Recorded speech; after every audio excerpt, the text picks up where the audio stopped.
a game. I'm going to be primarily positive here. I really am, because while the ending obviously is reminiscent of some previous games, it feels different as a game overall than some of the losses occurred in these last two seasons, or at least last season and a half, I would say. So let's start with the offense first, I guess. You scored 82 points against what wasn't a great defense last season. Did not look like it for most of this one either. I gotta make sure I put my stuff for do not disturb here. You shoot 44% from the field, 47.4% from three, and 68% from the free throw line. 18 assists, which in college, not that bad. 15 turnovers. Let's go. Jeez, man. Let's go person by person here, I guess. Broom, 4 of 10, 2 of 3 from 3, 6 of 10 from the stripe, 11 rebounds, 2 assists, 1 turnover, and 6 personal fouls. That is, wait, you can only have 5 in college. What the hell? This motherfucker had more fouls you could possibly have.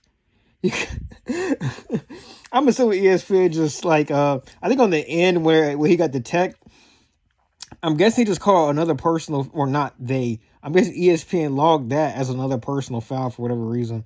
But you only have 5 in college. He had 6 somehow. So 4 of 10. Let's start right there. He is not athletic at all. And he didn't become more athletic in all the combine, wherever the hell he succeeded at, invite shit. This is me being positive. He is not athletic, and that directly affects him in certain matchups.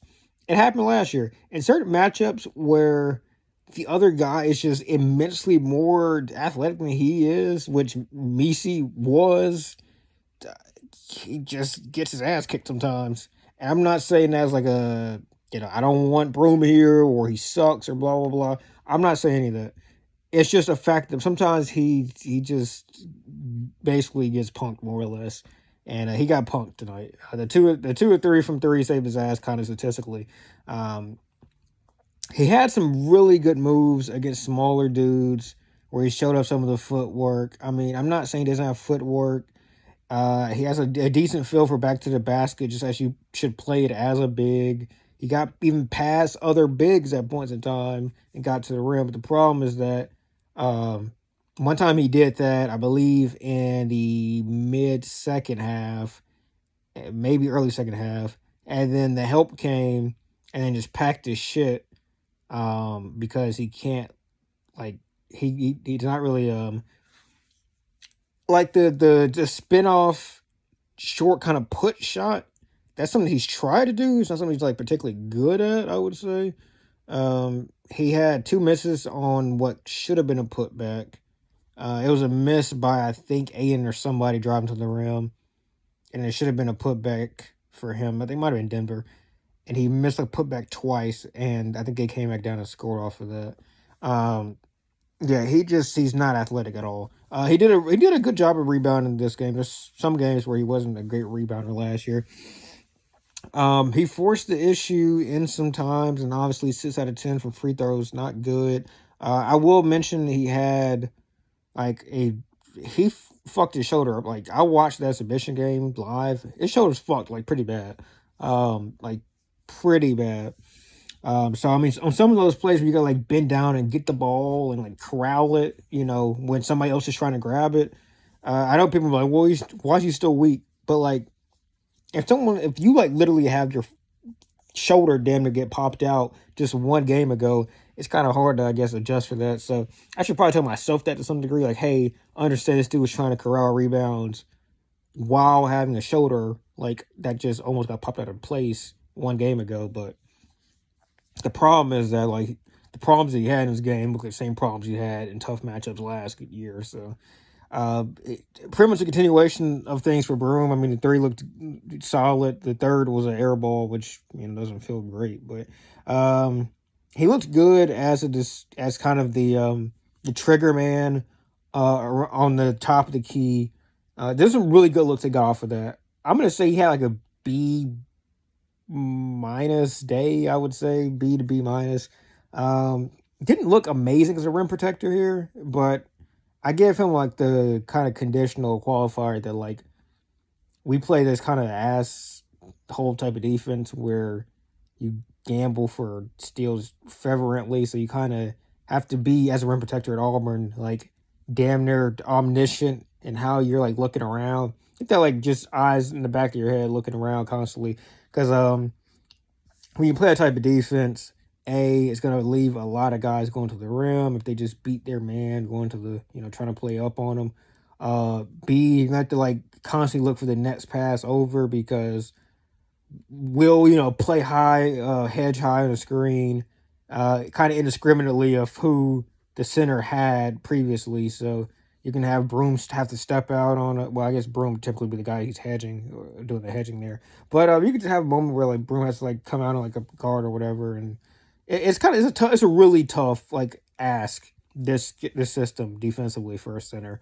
So I'm not gonna like be mad at him because he didn't get 20 blocks this game. But Baylor has some big ass dudes going to that rim, and he wasn't always a deterrent for them. Let's just say that. I give him like B minus. Chris Moore, I thought he really like affected the game's energy. He had 4 fouls, but one I feel like a couple might have been bullshit, but he kind of made his presence felt in this game. Drove rim for rim very well. Did a really good job, generally speaking, of just kind of being there around the rim. Didn't really get much of a 3-point opportunity. He did create one open 3-pointer for Denver by taking a kind of a dribble handoff and just going to the cup. I'm just a smart player, a glue guy, a guy I generally like feel kind of good about having the game in a general sense. Only 2 rebounds, but a lot of times I feel like he's like guarding a guy out on the perimeter. So and he also is one of those dudes that like will box out his man to set up somebody else to get a rebound too. So he plays the game the right way. I can't be mad at Chris Moore. I give him like a B plus, something like that. I mean, maybe a B. I mean, it's hard to give somebody like those counting stats a B plus, but when you watch Chris Moore play, I mean, you really can feel like what his presence is on the team. Jalen Williams, 2 of 6, 0 from 1 from 3, 6 rebounds, 1 assist, 2 turnovers, 1 foul, and 1 block. I thought he was okay. I thought he was probably even solid defensively, but this offense, dude, he's just there. He's just always there.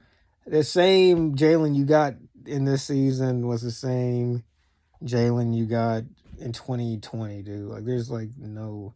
I would say actually he's better in 2020. Like he was better as a 5-man, weirdly enough, than he was as a 4. I guess because since he's been back to the 4 and since 2020, he's played with like better 5 men than he is. Like, I would still say even Broom is better than Jalen as an offensive threat, even though Jalen should be able to do theoretically anything on the court.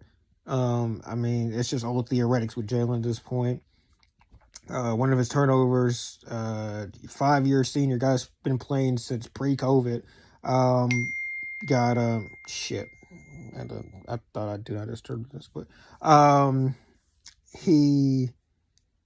they played full court press. They trapped the ball handler. It wasn't an immediate trap, like basically. Well, I guess that's kind of what a trap is. It's not always immediate, but he gets his man's playing up on him. He spins directly into both the sideline and the trap, and just throws like some bullshit up. And at least 2 of his misses were of the typical Jalen variety, where like he just kind of softly, what's the fucking Lauryn Hill song, "Killing Me Softly" with his song. He's just killing me softly with those damn lazy, like, I won't say lazy, but I don't want to like, it's like be like offensive. just those like lazy like flick ups to the rim that just like spin around and just curb out. He had at least two of those, and one was a 3-point miss, which I don't remember 3-point miss, but he just has no presence offensively ever. It feels like. I thought he was better as a 5-man. I don't know if we could just use him as a 5-man more often, but with how well Cardwell played today, it's kind of hard to do that, you know. Donaldson 2 of 3. He was the prohibitive starter, although foul trouble took him out for the vast majority of the second half. He only had 1 assist, however, his presence was 4 turnovers. Holy shit. His presence I thought was felt in a positive way, especially in that first half. I was singing his praises all first half. I mean, he pushes the ball up. The ball doesn't stay in the back court for more than 3 seconds when he has it. And unfortunately, that led to at least one of his turnovers. Another was one where he basically got met like kind of in front of the half court line. He got ripped, and that was returned. That was one of the buckets that kind of got Baylor back in the game. I think they may have gotten the lead off of that game or off that play, if not, kind of tied it up. But honestly, you can't look at just like counting stats. Like, he was a better set up for other people player than Aiden was. Aiden was a lot better initially as a passer. Well, not better. He was more willing as a passer. I thought he would be. However, that kind of came back to earth towards the end of the game, where he's a scorer dude. He's a scoring first guy. He's a literal first-year player. He had no reps in the vast majority of the secret scrimmage nor the exhibition. He looked like a guy that felt more comfortable doing what he knows, which is get a bucket. And unfortunately, Auburn kind of needed more playmaking to kind of close the game out because there were guys that were open, but it just became way too simple for Baylor. Play up on Aiden, let Aiden go to the rim, block his shit. Just basically worry about Aiden and Broom more or less, and everybody else kind of got froze out. Denver, all those kind of good 3-point opportunities that were there, really just withered, I felt like. KD, he got a couple looks that, kind of came and went. Missed a couple good 3-points, or at least he went 0 for 3. Missed one good 3-point opportunity, I thought, but I can't really blame him too much. I guess to kind of lightly cover Denver. Denver did not have to play the backup, or I guess third string point in this game, which is good. He kind of just asked to be his own dude. Showed some flashes off the dribble like he did in the scrimmage or the exhibition game, but got blocked on one towards the rim or towards the end going to the rim. 4-10, not great obviously, but I thought he's a spacer, right? I thought he did. Let me just reply to my grandmother real quick. Got to reply to my grandma. Shout out to the granny. All right, so yeah, 4-10, 3-5, 2-2 from the strike. I thought he was aggressive, which is what you want. These guys, like the announcer said, these guys that are shooters are going to have such a profound presence with their ability to shoot that they're going to have to just put the ball down sometimes and go just make something happen. I'm glad that he did that. He had a couple. I think he had one bucket going to the rim where it was just off the dribble. But he had another that was like off a curl. Which, kind of like a screen. He just kind of comes off the screen and just has the full head of steam going to the cup. So there's definitely there's some wonderful, I just intervened. There's some wonderful sets they ran in this game, SETS. Like, if you watch some of these Auburn offenses from 4 years ago, like 2019, 2020, 2020, 2021, if they didn't have Sharif kind of making shit happen or Samir or whoever, the offense looked like fundamentally stupid. Like, it looked fundamentally bad when they couldn't just come up down the court shooting threes and stuff like that. Which I know, you have to have a certain level of offensive ability to, like, even run sets. But, like, you don't need to be overwhelmingly good.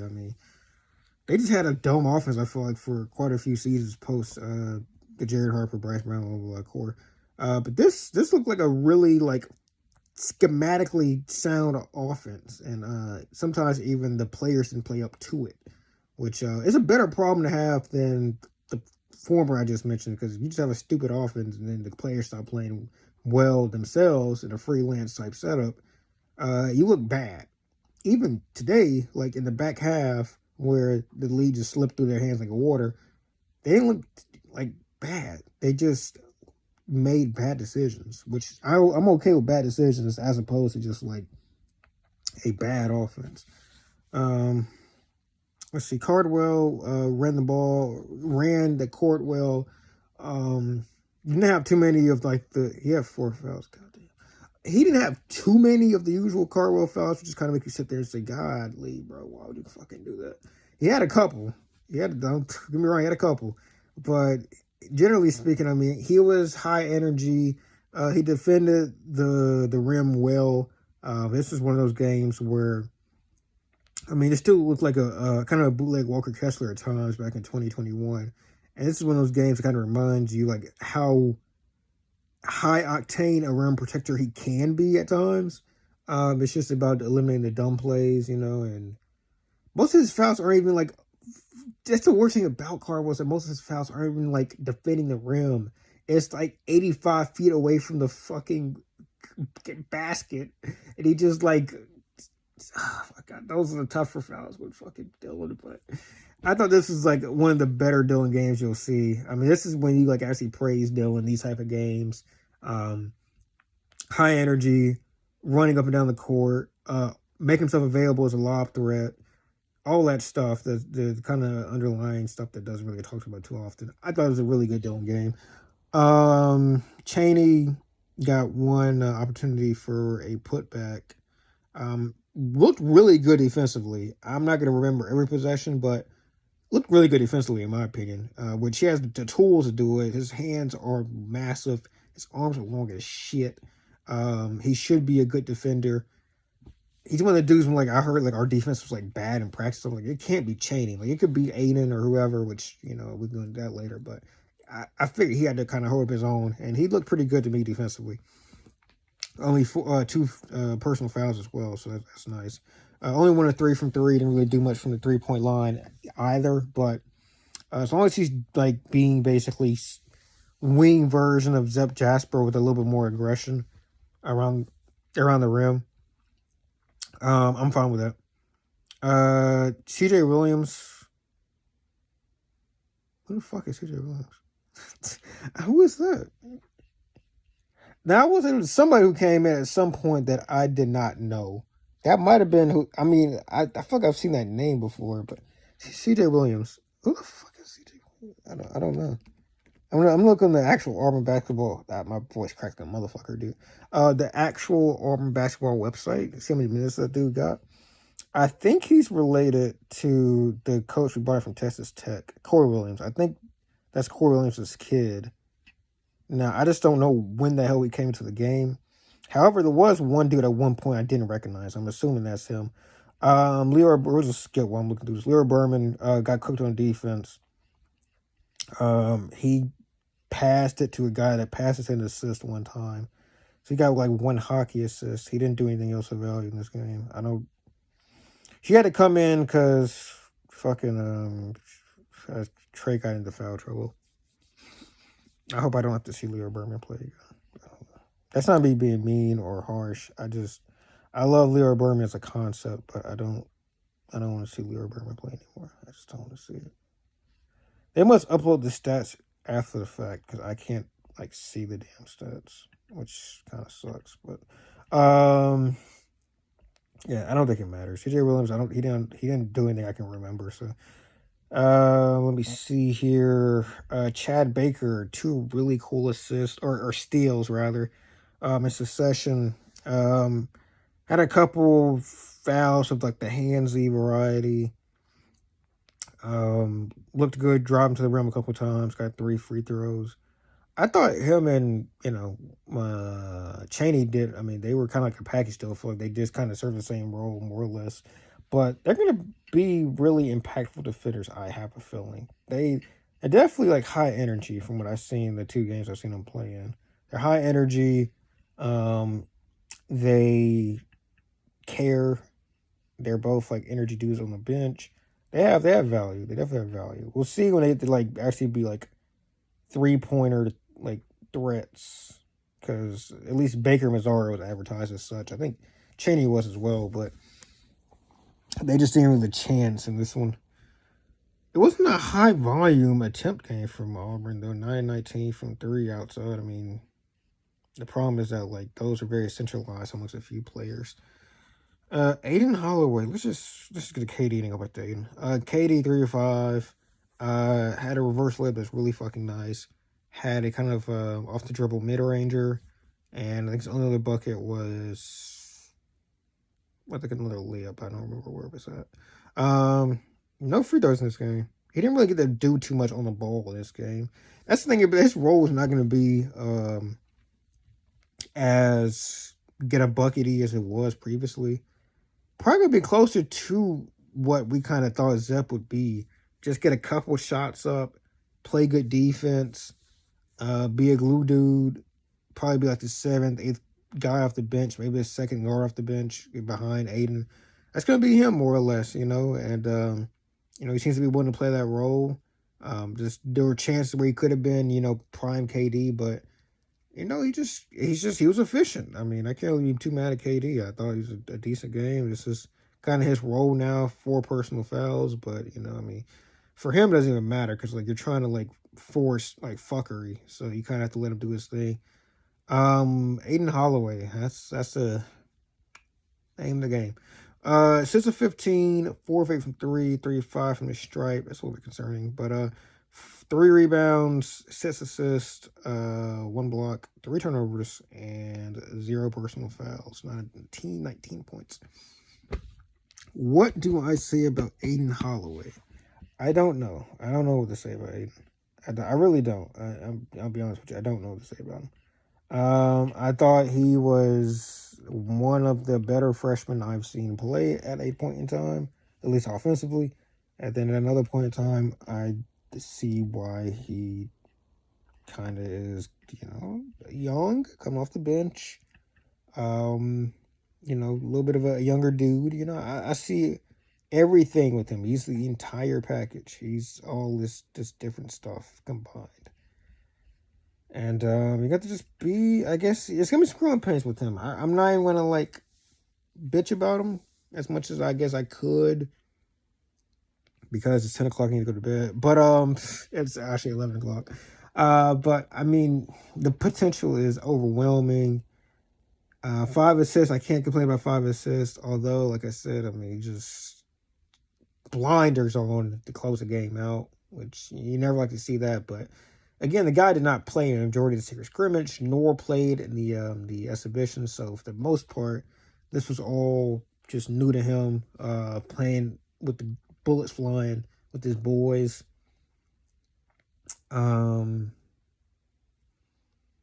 B plus. I can't give it an A. I can't give it an A because it was just so many of these like. But the thing is, like, I'm going to say this, like, it was so many of the pull-up threes, the, guys going under on the threes, all that shit. But the thing is, like, that threat that you present with taking and making some of those opens up shit for other people. Like, at some point, people are not going to go under on the screens, which means the roll man should be there to hit.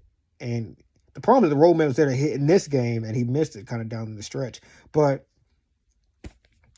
it's a delicate. It's very hard to be both the playmaker and a scorer simultaneously. There's NBA players that can't do it. There's a ton of NBA score first guys that if they had any real passing instinct would probably average like 5, 6, 7 rebounds a game or assists a game that just don't because their instinct is the first 3 priorities are going to be the score, and 4th priority is going to be the pass.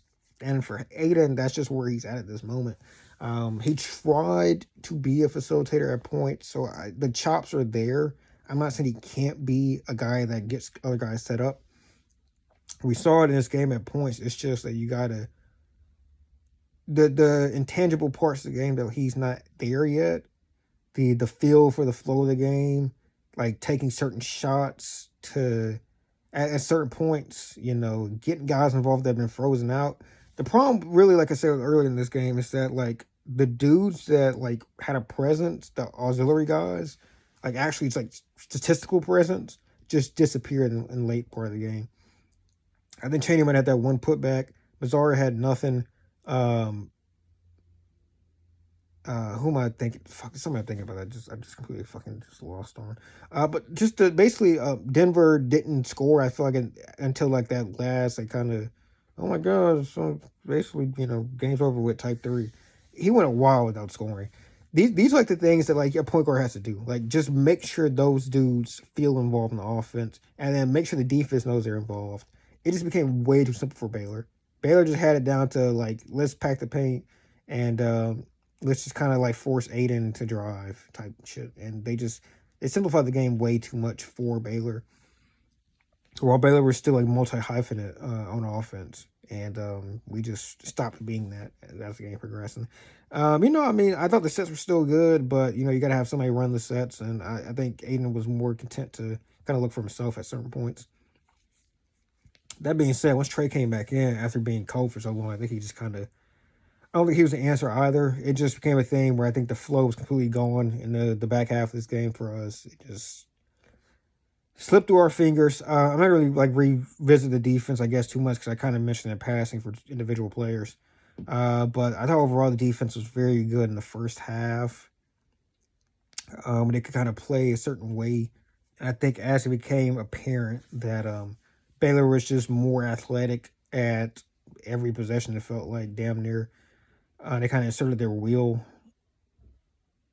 It just became too much. Basically, it became too much. Like I think there's a certain level of tepidness and fear that Baylor's young dudes played with because Auburn had new dudes too, but Auburn's new dudes were old, and that was the difference in that first half.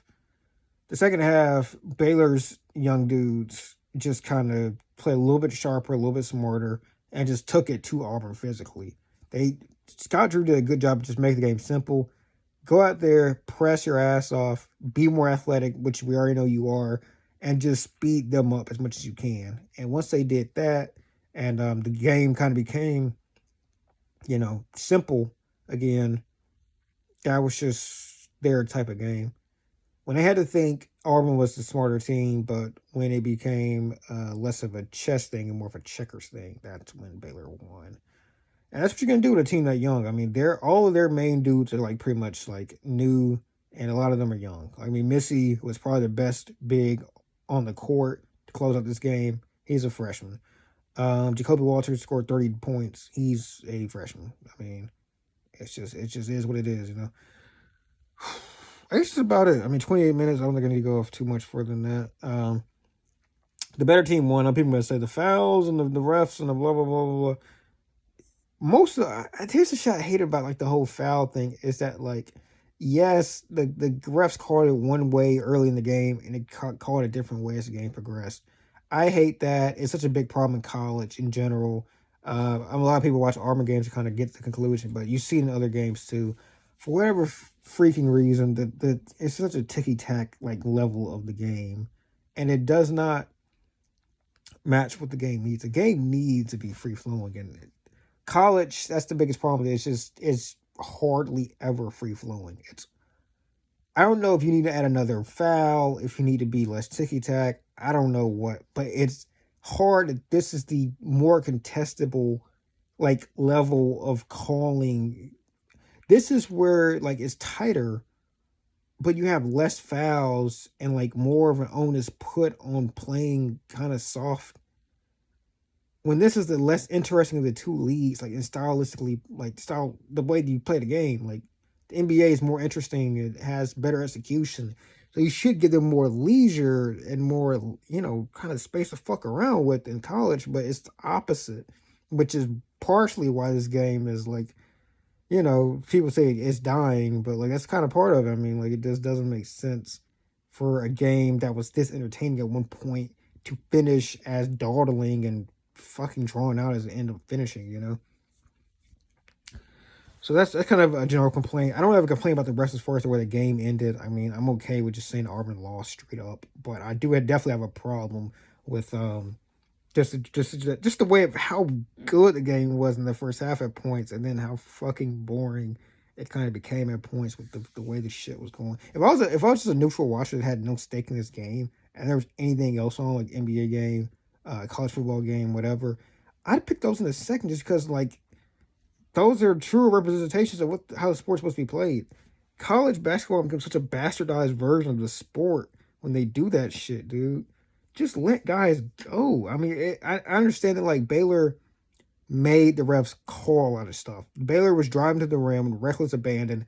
Auburn guys were simply like fouling them. I mean, more or less. But like, you gotta let some of those shits go, especially when you have an Auburn that like plays a certain aggressive level of defense. You just have to let some of that stuff go. You can't call all that stuff like they did, or it just kills the game for the neutral watcher. I think it's the problem with college ball is that college ball, outside of like very rare instances like a Bronny James or somebody who's just a high profile, people don't casually watch college. It's not a very college casual game at this point. It's like dried up in that department, and that's why the game is like, I don't want to say hurting because like I'm sure they put up like some new record last season at some point, last March Madness at some point with some new ratings, but the regular season is so fucking bad in college sometimes, and it sucks because as we saw at points in the first half, it can look so fucking good at times. That's about it. 31 minutes.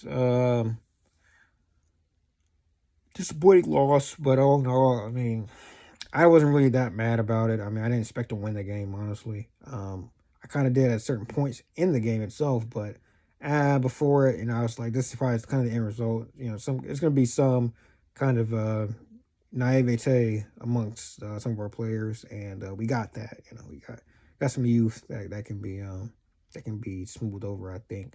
But I mean, this is definitely like, if you get the guard defense you got in that first half, and just kind of get some of the shooting that you got in points in this game, this team can beat a lot of fucking teams. I mean, you could beat damn near every team on this out of conference. USC might be a little bit better than Baylor, but outside of them, dude, you could beat just about everybody.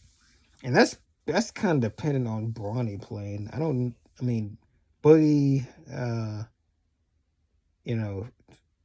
Collier, just a couple dudes, Vincent Chukwundu. I think he lost Drew Peterson. But there's a couple dudes USC got that got some experience. I mean, I'm not gonna act like USC's age will probably like help them out a lot, but they've lost some dudes in these last couple cycles. So we'll see. But outside of them, we should be, I think, favored in most of these matchups, I would hope. Peace.